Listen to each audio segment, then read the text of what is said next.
This is my Airsoft collection. Starting at the beginning, the first AEG I ever owned has been upgraded a fair bit since I first got it. It's an ICS MP5. As you can see, I put a Magpul forend on here and a Tokyo Marui tracer unit. I've tricked out the internals. They shoot pretty good, but even if it's a little creaky, a little wobbly in some places, this gun has a lot of sentimental value to me just because it's where it all started for me. It's got the SEF lower, which is very nice. Single-sided selector, but it's super comfortable.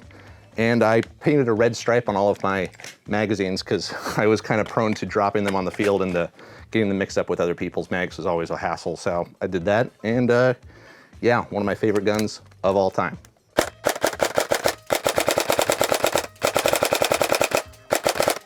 Another favorite indoor gun of mine is the B&T MP9. This one's by KWA. I used to have one a long time ago in black, and then I sold it and had to buy another one because I missed it so much. This one's obviously in green, has the fixed foregrip, and I tricked it out just the way I like it. I don't have a barrel extension or anything. This is just a suppressor. It looks really cool, but without it, it's really freaking loud. This thing's a tack driver. Yeah, definitely recommend picking one of these up, especially if you like gas blowback and want to play indoors. It's great. Now, I started playing Airsoft indoors primarily, and I really learned to like spring shotguns a whole heck of a lot. I liked them so much that I had to get the Tokyo Marui Spaz 12, one of my favorite looking shotguns of all time. I like it so much, I had to get a second one. This time with the folding stock. If you know, you know. Like most airsofters, I've owned a number of M4 style rifles over the course of my career. This latest one is one I'm definitely going to keep for a long time. It's got a Magpul body that was given to me by a very good friend of mine. I put a Ditech rail on it with some BCM rail covers. These fit into M-LOK slots. They just slap on there. They really give the rifle a really cool aesthetic. It feels nice and grippy, and it's slick. Put a foregrip up here and got these super long A-mags. I think it lends it a really cool, like, kind of three-gun look. So I'm an HK fan, so basically everything that they make I'm a fan of, including the G3, especially in this classic green. I think it's super awesome. Got a super long barrel in here, tricked out the internals. It shoots a really long way. And I got this old style, like, rubberized scope on there that I think just looks the part. So it's kind of a bit of a sleeper. You know, it's got a plastic body, and everyone's like, oh, that's just a, you know, it's just a cheapo G3, but shoots a lot better than it looks, which, I mean, I think it looks really cool. Speaking of G3s, this is also a G3 I have named Stumpy. This is my first DSG build. It frickin' rips. FPS is not great, but you don't need FPS when you have volume of fire. If you're like me and have ever ventured into the zone, you've likely run across one of these before, an LR300 with an L85 SUSAT scope and the proper folding collapsible stock. This is a bit of a passion build of mine. It doesn't shoot the best, but I love the Stalker video game franchise, and I wanted to make the LR300 out of the video game as soon as I saw that. Well, as soon as I remembered that A&K has been making one of these for a long time. Tracking down the stock was the hardest part. I think I had to order this from like Poland or something, so these are hard to come by. And fitting this on the rail was also kind of a chore because it's not designed for Picatinny rails. But overall, it looks super unique. I just got to get back into the guts of this thing and make it shoot as good as it looks. Now, I like me some Western guns, so I had to pick myself up a lever action by A&K, gas powered, and a double barrel shotgun. If you're familiar with like the Mad Max shotguns, they're about this big. Well, same company makes one that's full size. These use those Mad Max shells, which are not super reliable, so I'm working on a conversion kit to use like APS shells, but yeah, this is one of my favorites of all time. As you can see, my collection is too big for just one gun stand. Continuing, I've got this EMG officially licensed Colt XM177. This one is produced by SEMA. It's a SEMA Platinum. I like the internals on this thing so much I'm leaving it stock, except for the barrel bucking and hop-up unit, which I changed to be an EMG Max model in there. But it's got the proper size handguard, which I really like, and I've got a whole bunch of 20-round magazines and like the whole BAR belt rig that I'm working on, like a Vietnam-style setup for. Haven't quite got all the accoutrement together yet, but I'm working on it, and this thing shoots really good.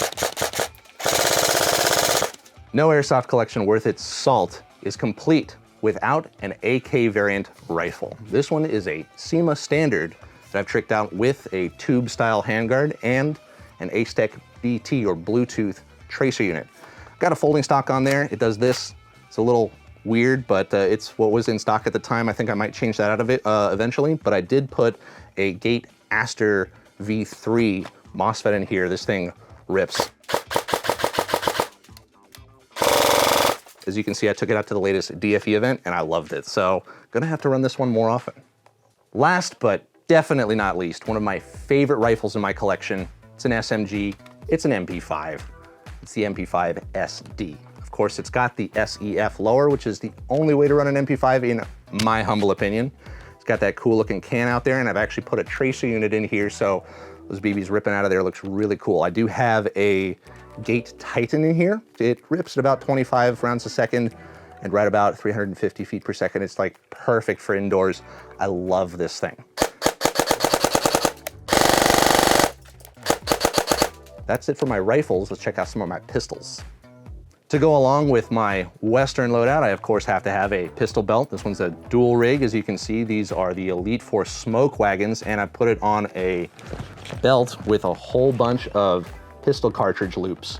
This is one of my favorite things to wear and use. I haven't had a chance to actually go out and play a full like Western themed game with them, but I am working on changing that soon. And these are some of my favorite guns in my collection right here.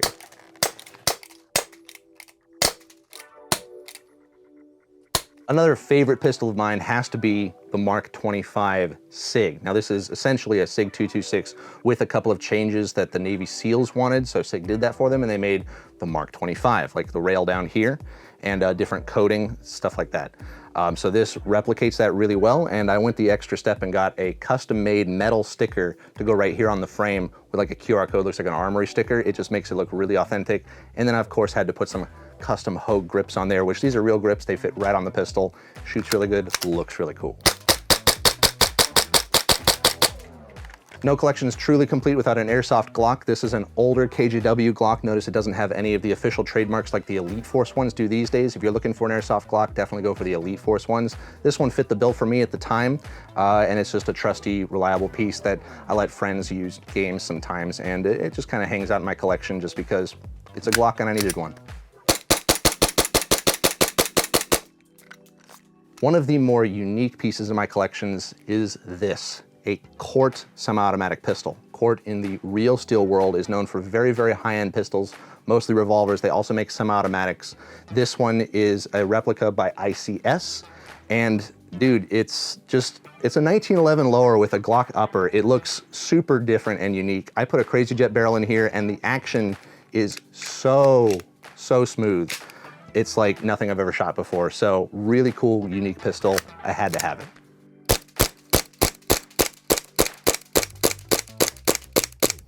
And finally, coming to the end of my entire Airsoft collection, has to be one of my favorite Airsoft guns of all time, the Tokyo Marui Mark 23. It may be all polymer, but it is the most accurate and farthest shooting Airsoft gun out of all of these, believe it or not. The barrel's only that long, but the technology that Tokyo Marui put in this thing's amazing. The only thing I could do to really improve it was to put one of these top-down center aftermarket chambers on here instead of the standard hop-up arm, so I can, with these 3 screws, precisely adjust how my BB behaves. And I shoot like 3 twos out of this thing forever, over 200 feet, and it's super quiet with this can out here. It's really one of my favorite guns of all time.